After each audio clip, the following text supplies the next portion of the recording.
Hi hello ಎಲ್ರಿಗೂ ನಮಸ್ಕಾರ. Welcome back to my channel. ನಾನು ರಮ್ಯಾ.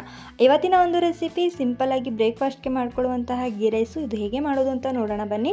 ಅದಕ್ಕಿಂತ ಮುಂಚೆ ಯಾರೆಲ್ಲ ನನ್ನ ಚಾನಲ್ನ ನೋಡ್ತಿದ್ದೀರಾ ದಯವಿಟ್ಟು ಸಬ್ಸ್ಕ್ರೈಬ್ ಮಾಡ್ಕೊಳ್ಳಿ, ಹಾಗೆ ಒಂದು ಲೈಕನ್ನು ಕೊಟ್ಟು ನಿಮ್ಮ ಫ್ರೆಂಡ್ಸ್ ಆ್ಯಂಡ್ ಫ್ಯಾಮಿಲಿಗೆ ಶೇರ್ ಮಾಡಿ. ಬನ್ನಿ ಹೇಗೆ ಮಾಡೋದು ಅಂತ ನೋಡೋಣ.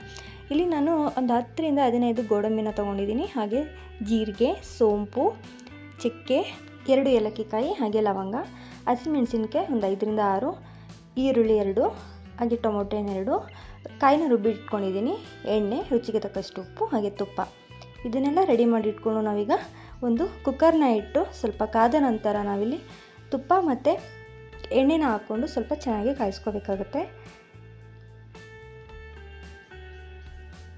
ನಂತರ ಇಲ್ಲಿ ಗೋಡಂಬಿ, ಚಕ್ಕೆ, ಲವಂಗ, ಏಲಕ್ಕಿಕಾಯಿ, ಸ್ವಲ್ಪ ಗೋಡಂಬಿ ಗೋಲ್ಡನ್ ಬ್ರೌನ್ ಬರೋವರೆಗೂ ನಾವು ಚೆನ್ನಾಗಿ ಸ್ವಲ್ಪ ಫ್ರೈ ಮಾಡ್ಕೋಬೇಕಾಗುತ್ತೆ. ನಂತರ ಇಲ್ಲಿ ನಾವು ಈರುಳ್ಳಿನ ಹಾಕ್ಕೋಬೇಕು.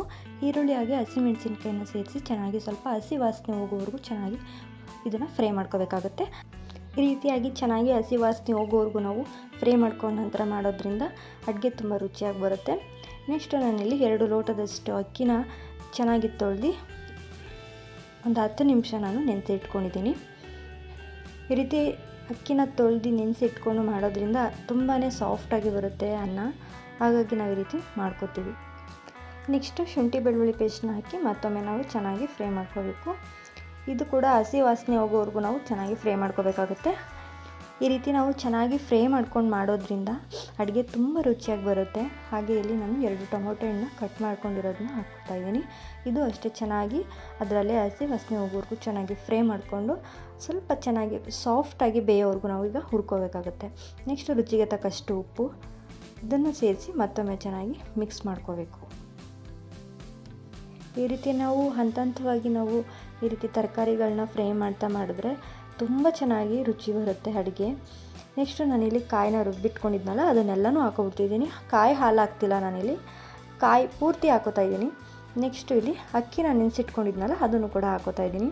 ಇದನ್ನೆಲ್ಲ ಹಾಕಿ ಮತ್ತೊಮ್ಮೆ ಚೆನ್ನಾಗಿ ಫ್ರೈ ಮಾಡಿ 2 ಲೋಟ ಅಕ್ಕಿಗೆ 4 ಲೋಟದಷ್ಟು ನೀರನ್ನ ಸೇರಿಸ್ಕೊತಿದ್ದೀನಿ. ಸ್ವಲ್ಪ ಕಾಳಂಗೆ ಬೇಯಬೇಕು ಅಂದರೆ ಒಂದು 1/4 ಲೋಟ ಕಮ್ಮಿ ಹಾಕಿದ್ರೆ ಕರೆಕ್ಟಾಗಿ ಕಾಳಾಗಿ ಬೇಯುತ್ತೆ. ನೆಕ್ಸ್ಟ್ ಇಲ್ಲಿ ಕೊತ್ತಂಬರಿ ಸೊಪ್ಪು, ಪುದೀನ ಸೊಪ್ಪನ್ನ ಹಾಕೋತಾ ಇದ್ದೀನಿ.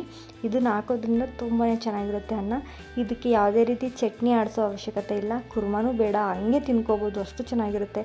ಮಕ್ಕಳು ಲಂಚ್ ಬಾಕ್ಸ್ಗೆಲ್ಲ ಹಾಕಿ ಕಳಿಸ್ಬೋದು, ತುಂಬ ಇಷ್ಟಪಟ್ಟು ತಿಂತಾರೆ. ನೆಕ್ಸ್ಟ್ ಇದನ್ನು 1 ವಿಸಿಲ್ ಕೂಗಿಸ್ಕೊಂಡ್ರೆ ಸಾಕಾಗುತ್ತೆ. ನೆಕ್ಸ್ಟ್ ಇದು ಕುಕ್ಕರ್ ತಣ್ಣಗಾದ ನಂತರ ನಾನು ಇಲ್ಲಿ ಓಪನ್ ಮಾಡಿ ನೋಡ್ತಾ ಇದ್ದೀನಿ. ವಾವ್, ಸಖತ್ತಾಗಿದೆ ಮಾತ್ರ, ತುಂಬ ಕರೆಕ್ಟಾಗಿ ಬೆಂದಿದೆ. ನಾವು ಸ್ವಲ್ಪ ಕಮ್ಮಿ ನೀರು ಹಾಕ್ಕೊಂಡು ಮಾಡಿದ್ರೆ ಕಾಳಂಗಿರುತ್ತೆ, ಸ್ವಲ್ಪ ಜಾಸ್ತಿ ಕರೆಕ್ಟಾಗಿ ನೀರು ಹಾಕಿದ್ರೆ ಸ್ವಲ್ಪ ಮುದ್ದೆ ಥರ ಆಗಿಬಿಡ್ಬೋದು. ಅದಕ್ಕೆ ಸ್ವಲ್ಪ ಒಂದು 1/4 ಲೋಟದಷ್ಟು ನಾವಿಲ್ಲಿ ಕಮ್ಮಿ ನೀರು ಹಾಕ್ಕೊಂಡು ಮಾಡಿದ್ರೆ ತುಂಬ ಚೆನ್ನಾಗಿರುತ್ತೆ. ನೋಡಿದ್ರಲ್ಲ ಎಷ್ಟು ಸಿಂಪಲ್ಲಾಗಿ ಬ್ರೇಕ್ಫಾಸ್ಟ್ಗೆ ಗೀ ರೈಸ್ನ ಮಾಡೋದು ಅಂತ. ದಯವಿಟ್ಟು ಈ ಒಂದು ರೆಸಿಪಿ ನಿಮ್ಗೆ ಇಷ್ಟ ಆಗಿದ್ದರೆ ಒಂದು ಲೈಕನ್ನು ಕೊಟ್ಟು ನಿಮ್ಮ ಫ್ರೆಂಡ್ಸ್ ಆ್ಯಂಡ್ ಫ್ಯಾಮಿಲಿಗೆ ಶೇರ್ ಮಾಡಿ. ಹಾಗೆ ನನ್ನ ಚಾನಲ್ನ ಮರೀದೇ ಸಬ್ಸ್ಕ್ರೈಬ್ ಮಾಡ್ಕೊಳ್ಳಿ ದಯವಿಟ್ಟು. ನೀವು ಈ ರೆಸಿಪಿನ ಮನೆಯಲ್ಲಿ ಟ್ರೈ ಮಾಡಿ ಹೇಗಿತ್ತು ಅಂತ ಕಮೆಂಟ್ ಮಾಡಿ ತಿಳಿಸಿ. ಮುಂದಿನ ವೀಡಿಯೋದಲ್ಲಿ ಸಿಗ್ತೀನಿ. ಅಲ್ಲಿವರೆಗೂ ಖುಷಿಯಾಗಿರಿ, ನಗ್ನಗ್ತಾ ಇರಿ ಅಂತ ಹೇಳ್ತಾ ಟಾಟಾ ಬಾಯ್, ಟೇಕ್ ಕೇರ್, ಥ್ಯಾಂಕ್ ಯು.